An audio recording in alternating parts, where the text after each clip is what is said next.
Yep, the Nissan 350z is one of the worst sports cars for tall people.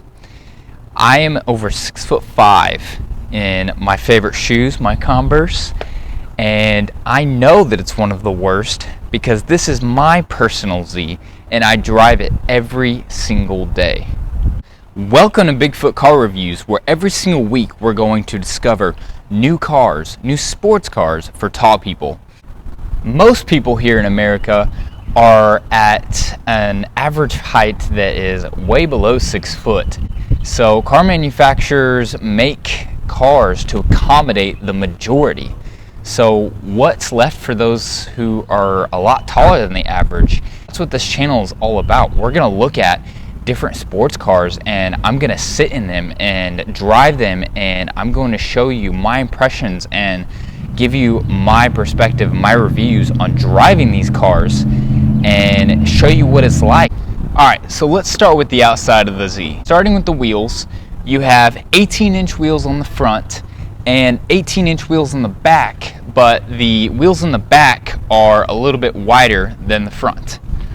The front here and going all the way to the roof line and all the way back is this beautiful low slung sports car design, which really made the 350z stand out and made it a really unique car on the road. The 350z seriously does have a unique look and really even today stands out. Now we are at the back of the 350z, obviously, and you'll notice these large red LED taillights. And then something else that you're going to notice is it has a dual exhaust from factory, and which is awesome and sounds pretty good whenever you get it revved up. Let's go ahead and actually give it a listen.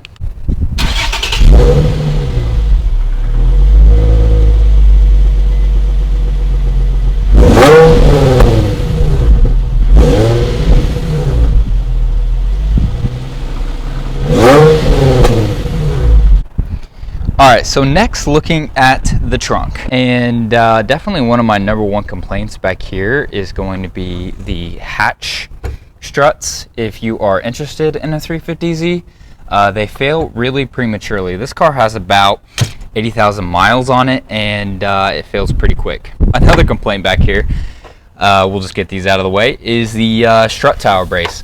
It looks freaking awesome, right? It looks really good, and it's one of the reasons that the Z handles really good. But what my complaint is that this thing is really squeaky. We're looking at the trunk of the 350Z, and we've got about 6.8 cubic feet of space here. I've never really been able to do much more than just a couple groceries in here. Large boxes, trash cans, it's definitely a no-go. See, here's my bag there. It's just a pretty standard sized bag. Anything that's going to go above the height of the strut tower is pretty much just going to be crushed and smashed whenever you close the hatch. Alright, so now we've made our way to my favorite part of the 350Z, specifically the 07 to 08 350Z, because of this bulge in the hood. This is a pretty infamous bulge here in the hood, because from 2003 to 2006 the 350Zs had a pretty standard flat hood with some slats in it, but from 07 to 08 they introduced what's called the 350Z VQ35HR engine, which stood for high revving, and that added about 19 more horsepower, putting down 306 horsepower from the 3.5 liter engine. So speaking of the hood, let's go ahead and crack it open and see what we got going on under here. Alright, so looking under the hood, you'll notice right away the difference between the DE and the HR is, especially under the hood, is the dual intake that you see here. Yep, that you see here and here. And the DE, just the normal ones, have just a single intake system, and this has two. And then you have your strut tower here, and everything else is nice and clean and tidy. You have your brake fluid here and your batteries here, and everything is nice, and it's all tied up together, and it's pretty easy to work on it here as well. But yep, like I said, 306 horsepower and about 268 pound-feet of torque, and that launches this Z paired up to an automatic 5-speed transmission, 0 to 60 in about 5.5 seconds.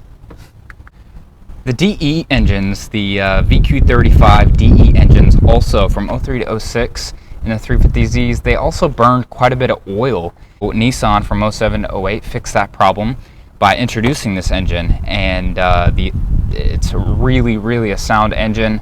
Alright, so now we're going to go ahead and check out the interior of the Nissan 350Z. So starting with the door, you notice these unique little door handles here. They're kind of a hard plastic, and just really right off the bat you're going to start noticing that this thing looks dirty, but really it's not. It's just that the paint that they put on a lot of the trim, it just falls right off. But anyways, moving on, we have our fake plastic aluminum trim here on the door handle, and we have our faux leather here on the armrest, which is nice and soft.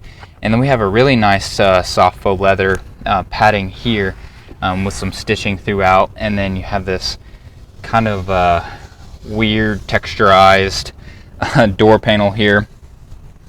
And then right here you're going to see the a harder plastic Z badge, and they have a Z badge here on the vent, which I don't really think very many people are ever going to notice that, but they have it there.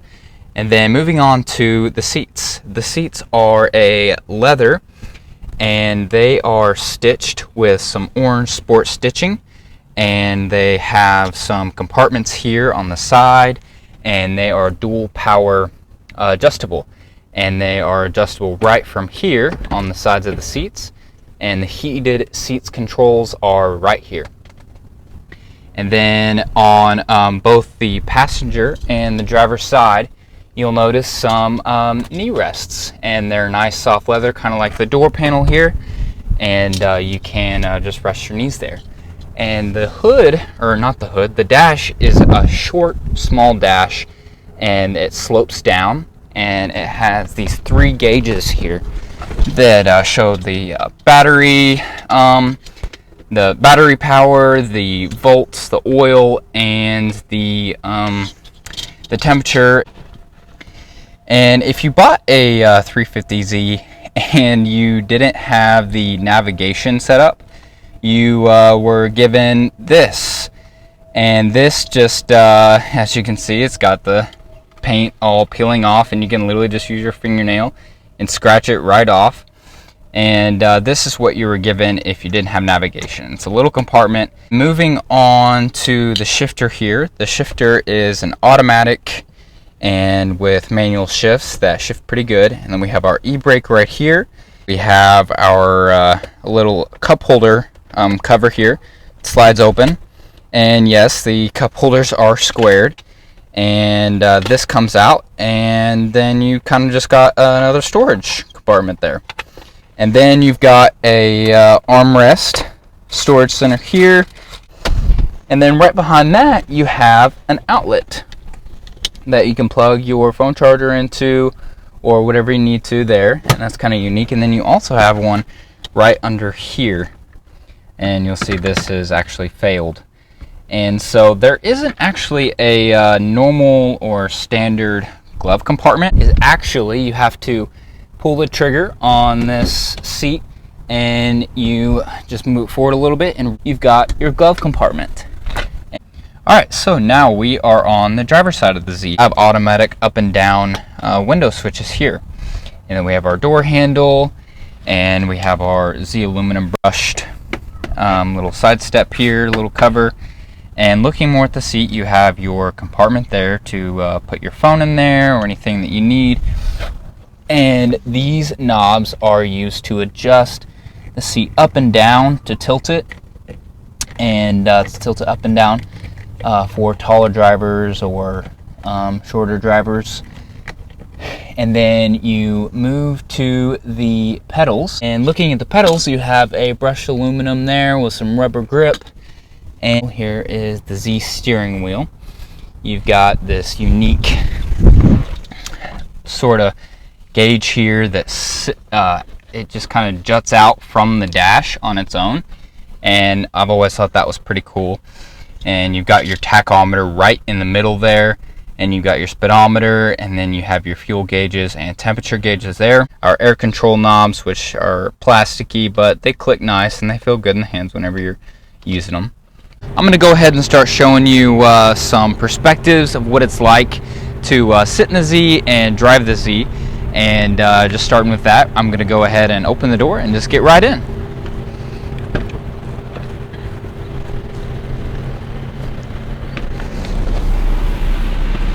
So when you first step into the Z, it's really not a bad seating position when you first get in.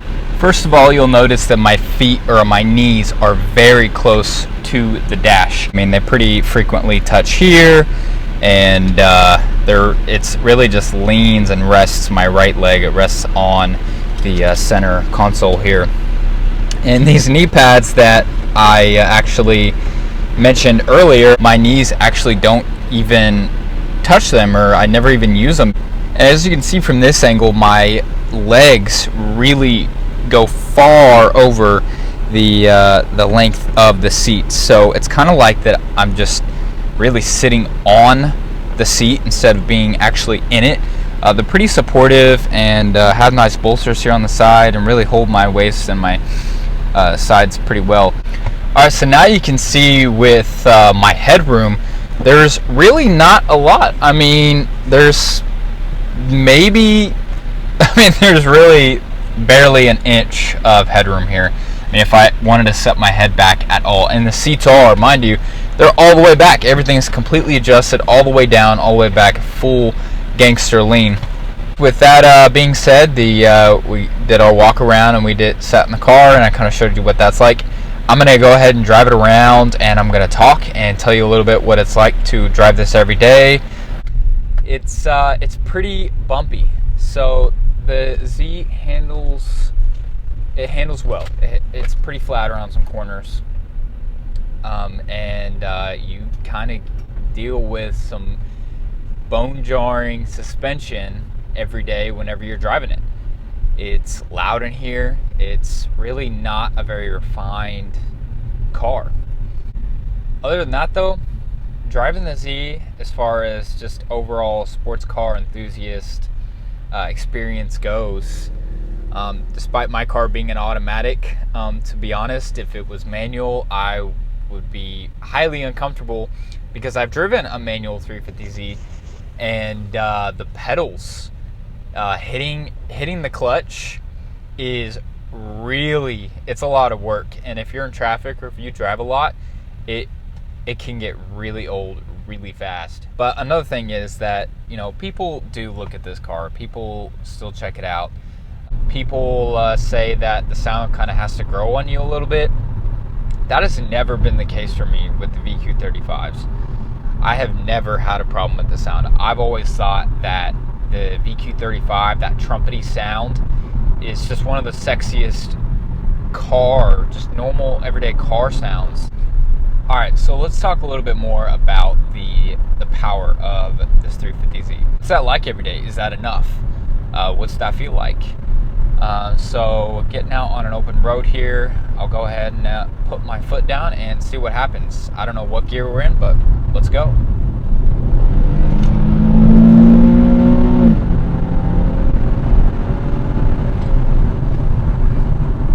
So it's pretty quick.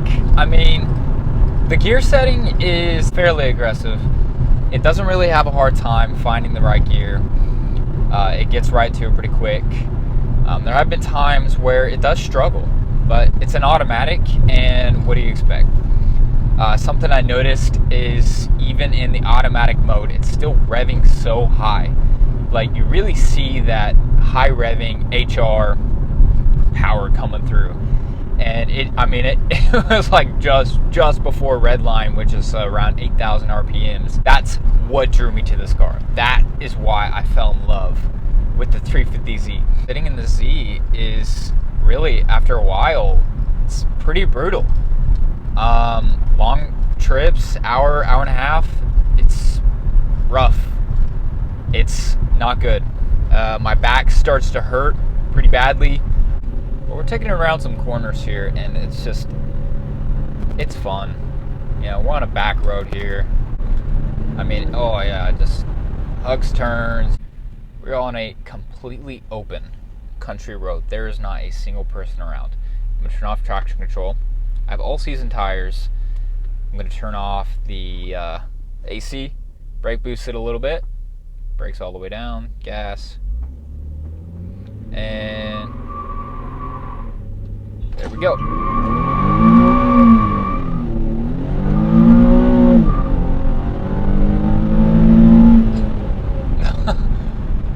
Okay, that was pretty good.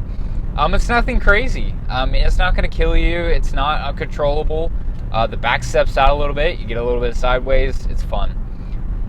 Yeah, I like it. All right, so what if you're just like a pretty average height, 6 foot and under, and you're interested in the 350Z, or you're looking for something with some power and some everyday usability. So I bought this car rebuilt. It has a rebuilt title. I got this car for about $5,000. For the money, it's quick. I don't know what else you can get. I'm sure you can get like a rebuilt 05 Mustang or up to 08 Mustang and around the same price, or Camaro or something. But it's not going to be as reliable. This thing is solid. This one has 83,000 miles, and I have never had any problems. I have had it under a year, I know, but I've had a lot of used cars that are around the same mileage, and I've had them for shorter times even, and they are just plagued with so many problems. Going up to stoplights, and if I'm too close, I can't see the stoplight because of the roof line. I have to duck under and crane my neck and look. And there's a lot of blind spots in the Z because when you're looking back, you have the roof in the way. Because your eyes are so close to the roof, you can't even use the rear windows to even really see out them, because you're just so far above them that you can't even see them. So, but visibility out the back is pretty excellent. Out the rearview mirrors, pretty good. Side mirrors, pretty good. Other than that, the blind spots are pretty strong, and they're definitely there. What are my final thoughts? Unless you really love the 350Z, unless you really love the VQ35, I don't recommend it. So it's just, to me, it's just really not worth it. If you have the chance to look at something else, I would do that. My opportunity for this car was just way too good to pass up, and it's good enough for me to get from point A to point B with a little bit of fun, a little bit of power. So it made a lot of sense for me. But if you don't have to do it, outside of passion and love for it, I don't recommend it, man. It's probably not going to be your best bet. Let's duck down a little bit, and we're out. And that's it. It's really not too bad. It's not the worst. It's not the best step in, step out height, but you know what? It gets the job done. So that concludes our video. So, is the Nissan 350Z the best car for a tall person? Probably not. Is it the worst? It could be one of the worst, honestly. Just like I said in the title and at the beginning of the video, it is one of the worst. I've been in a lot of sports cars, and it's pretty uncomfortable. If you disagree, comment below, and remember to like and subscribe. Thank you so much for watching my video. Either way, have a great day, and I will catch you later.